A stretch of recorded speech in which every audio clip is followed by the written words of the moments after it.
जयपुर में आज एक मुसलमान को मार डाला गया रोड रेज में, इकबाल नाम था उसका। इंडिया गठबंधन की सरकार है, कांग्रेस की सरकार है, मुख्यमंत्री अशोक गहलोत हैं। मॉब लिंचिंग जयपुर में हो या मॉब लिंचिंग जहां देश के गृह मंत्री केंद्र सरकार के अंडर में दिल्ली है, शायद 4 दिन पहले मॉब लिंचिंग यहां भी हुई है, उसका जिक्र आपको पहले करना चाहिए। बिल्कुल बिल्कुल। गणपति मूर्ति के सामने केला चुराने के आरोप में एक कम अकल मंद बुद्धि एक मुस्लिम व्यक्ति को, एक लड़के को बांध के बेरहमी से मारा पीटा उन नराधम राक्षसों ने, जिनके साथ सख्त से सख्त व्यवहार होना चाहिए, सजा होनी चाहिए, फांसी होनी चाहिए। सब जगह बोल रहा हूं, सब जगह होनी चाहिए। बोल रहा हूं, किसी की भी सरकार हो, वो कोई भी सरकार हो, इस समाज को सड़ा दिया है आपने इस तरीके की हेट पॉलिटिक्स करके। और समाज सड़ रहा है, ये दोनों तरफ है, समाज सड़ रहा है, दोनों तरफ है। किसी की भी सरकार हो, मुसलमानों में भी उतने ही जाहिल हैं, कहीं भी हो, जो मॉब लिंचिंग करते हैं, कहीं लव जिहाद, लैंड जिहाद करते हैं, और या इस तरफ हो, हिंदुओं में हो जो ये मॉब लिंचिंग करते हैं। दोनों जाहिल हैं, दोनों राक्षस हैं, मैं तो ओपनली कहता हूं। क्रिमिनल इज क्रिमिनल, कोई भी है, लेकिन लिंचिंग करने वालों को मालाएं नहीं पहनाई जाती जो भाजपा के सांसद और मंत्री करते हैं। बीजेपी के तो सारे ही ये करते हैं। मैं बुलंदशहर की भी बात कर रहा हूं, मैं झारखंड की भी बात कर रहा हूं। मैंने तो याकूब मेमन जो आतंकवादी था जिसको फांसी दी गई थी, उसके जनाजे पे मुंबई में 2 लाख मुस्लिम समुदाय के लोगों को जनाजे में शरीक होते देखा है। वो क्या था, इस पे बात होगी कि नहीं होगी? कौन मना कर रहा है? तो निंदा करिए ना उसकी। याकूब मेमन दोषी था, उसको फांसी लग गई। तो फिर 2 लाख लोग जनाजे में क्या कर रहे थे? मुस्लिम समाज ने दुनिया भर में क्या मैसेज दिया? अच्छा होता कि उसके परिवार के अलावा मुस्लिम समाज का कोई आदमी नहीं जाता और कहता कि जो देश का दुश्मन है वो हमारी कौम का दुश्मन है। जो देश तो सर्टिफिकेट, और 5 वक्त नमाज पढ़ते हो आप लोग जी, सर झुकाते हो इस मादरे वतन पे आप लोग, मुसल्ला ईमान के हो आप लोग। आतंकवादी के जनाजे में क्यों थे भाई? नहीं, बार सर्टिफिकेट हमसे मांगा जाएगा। सर्टिफिकेट कहां मांगा जा रहा है? अपने आचरण में दिखना चाहिए आपको। आचरण में दिखना चाहिए। कहां दिख रहा है? आतंकवादी के जनाजे में मुस्लिम समाज के लोग 2 लाख की तादाद में बंबई में मौजूद थे, क्यों थे भाई? आप पार्लियामेंट की बात करो ना सर, मैं तो पूरे मुल्क की बात करूंगा। पार्लियामेंट की बात करो ना। हिंदुस्तान जितना आपका उतना मेरा, हम सबका है। बिल्कुल। तो हिंदुस्तान को अच्छा बना के रखने की आप जैसे हम दोनों की है। आप जैसे नफरती एंकर जो हैं देश में लोगों को बांटने का ही काम करते हैं। देखो, आप सर्टिफिकेट बांट रहे हो। आप अरे सर्टिफिकेट नहीं, आपका काम ही ये है। आप जैसे नफरती एंकर जो हैं यही काम करते हैं। अरे मैं तो आपको बता रहा हूं। आप मेरी घटना की काटो ना, मुझे सर्टिफिकेट पाके क्या हासिल हो जाएगा? अच्छा, हाँ। राजस्थान के अंदर वो जो घटना हुई थी, जो एक मजदूर को काट काट के मार दिया और उसके बाद कोर्ट पे भी जो है तिरंगे की जगह भगवा लहरा दिया। कन्हैयालाल की गर्दन किसने काटी थी? किसने काटी थी? किसने काटी थी? जिसने भी काटी क्रिमिनल है। सर तन से जुड़ा, किसने कहा था? इधर से भी क्रिमिनल, उधर से भी क्रिमिनल। यही तो मैं भी कह रहा हूं। यही मैं भी कह रहा हूं। तो आप टीवी पे भी बोलता हूं सर, जो आपसे बात कर रहा हूं अनकट टीवी पे भी जाएगा। मैं क्या कह रहा हूं? आप मुझे नफरती एंकर कहोगे कहो, लेकिन देश अच्छा करो। क्रिमिनल देश अच्छा करने का काम आपका भी है, हम सबका है। आप दिन भर नफरत फैलाते हैं, आप दिन भर नफरत फैलाते हैं। एक घटना बताइए, आप दिन भर नफरत हिंदी खबर की एक खबर बताइए। आप दिन भर नफरत फैलाते हैं। आप अभी भी नफरत फैलाने का काम कर रहे हैं। आप जैसे एंकर अभी भी नफरत फैलाने का काम कर रहे हैं। आप इस देश में सिर्फ नफरत फैलाने का काम करते हैं। बोल चुके, मैं बोलूं? हाँ, आप नफरत फैलाने का काम करते हैं। मेरी बात सुनेंगे? हाँ, मैं सुनिए, आप ही की सुन रहा हूं।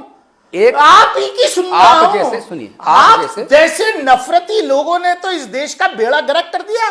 जैसे आप सदन में टोक रहे थे, इधर मुझे टोक रहे हैं। आप मेरे मुंह पे ताला, आपके गुरुकुल में बैठा हूं मैं, मुझे सुन, आपके गुरुकुल में बैठा हूं मैं कि आप मुझे पाठ पढ़ाएंगे, आप मेरे से देशभक्ति का सर्टिफिकेट मांगेंगे। मेरे बुजुर्गों ने इस देश के आजादी के लिए कुर्बानियां दी हैं। आपके बाबा सांसद थे, मुझे पता है। आपके बाबा सांसद थे, मुझे पता है। आपके खानदान में किसी ने नहीं दी होगी। आपके ये जो 52 साल तक देश में तिरंगा नहीं फहरा पाए अपने हेडक्वार्टर पे, वो हमसे देशभक्ति का सर्टिफिकेट मांगेंगे। तो वो मेरा खानदान है। नफरती एंकर्स, वो मेरा खानदान है। नफरती एंकर्स, आप शर्म कीजिए। देश को क्या परोस रहे हैं?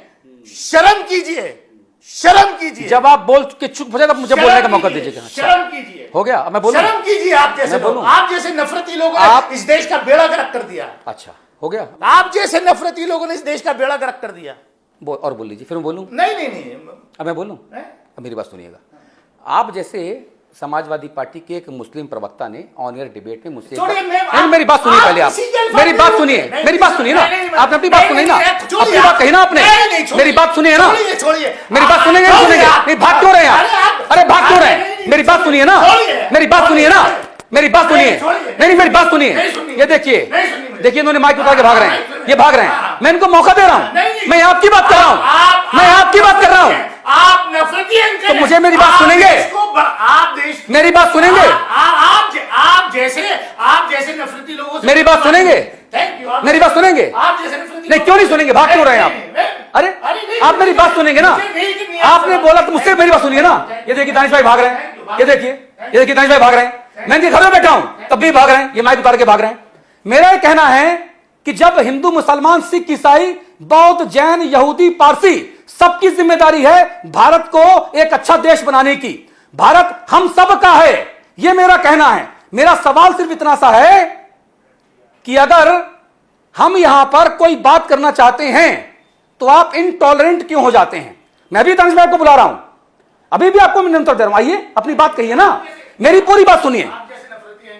ठीक है, आप सर्टिफिकेट दीजिए मुझे, लेकिन बात तो सुनिए मेरी। आप जैसे नफरती एंकर से मुझे बात नहीं। ये देखिए, आप खाली देश, ये देखिए, आप मेरे गेस्ट हैं, घर में बैठिए। नहीं, आप मेरे भाई भी हैं, लेकिन मेरी बात तो सुनिए। गेस्ट हैं, घर में बैठिए। आप मेरी बात सुनिए ना, आप मेरी बात सुनिए। अरे आप भी मेरे हैं, लेकिन मैं नफरत फैलाने वाला फॉर्डर नहीं बनना चाहता। आप बैठिए। जो आप नफरत फैलाना चाहते हैं, नहीं, फॉर्डर नहीं है। आप मेरी बात तो सुनिए पहले। नफरत फैलाने में चारा नहीं बनता। अरे भाई, चारा कौन बन रहा है? आप मेरी बात तो सुनिए। अरे मुंबई में याकूब मेमन आतंकवादी के जनाजे में 2 लाख मुसलमान क्यों थे? इस पे बात नहीं करोगे आप? ये मेरा सवाल है। मैं आपकी बात पे आ रहा हूं। नहीं, बंद क्यों करो भाई, मैं आपकी बात पे आ रहा हूं। ये देखिए, ये दानिश अली भाग गए। ये कह रहे हैं कि संघ की शाखाओं में नफरत फैलाई जाती है। ये कह रहे हैं कि जितने हिंदू गुरुकुल हैं वहां देश विरोधी बातें होती हैं। जब मैंने सवाल पूछा तो मिर्चा लग गया। ये वही दानिश अली हैं, मैं लिख के लाया हूं, जिन्होंने अमरोहा में अगस्त महीने में भारत माता की जय के नारे लगाए जाने पर आपत्ति जताई थी। इन्होंने कहा था सरकारी कार्यक्रम है, भारत माता की जय का नारा ना लगाया जाए। इन्होंने टीपू सुल्तान को प्राउड फॉलोवर तक बता दिया था अपने आप को। बताइए आप, ये वही दानिश अली हैं जो दलितों से हाथ मिलाने और फिर उसको साबुन से धोने के आरोपी हैं। बताइए आप। और ये दानिश अली साहब हमको जो हैं ज्ञान दे रहे हैं देशभक्ति का। मेरा सवाल यह है कि आखिरकार अपनी अपनी कहना और इंटरव्यू को छोड़ के भाग जाना, क्या दानिश अली साहब लोकसभा में यही काम कर रहे थे कि रमेश पिथौड़े ने अपना आपा खो दिया? यह सवाल मैं दर्शकों के सामने छोड़ के जाता हूं और दानिश अली को मैं दोबारा से आमंत्रित करता हूं, दोबारा से आके बैठे मेरे साथ। चिल्लम चिल्ली करने से नहीं बनेगी बात, आमना सामना करना होगा और यही लोकतंत्र की मजबूती का द्योतक होता है। नमस्कार। संपादक से संवाद में अभी इतना ही। जो कहूंगा सच कहूंगा।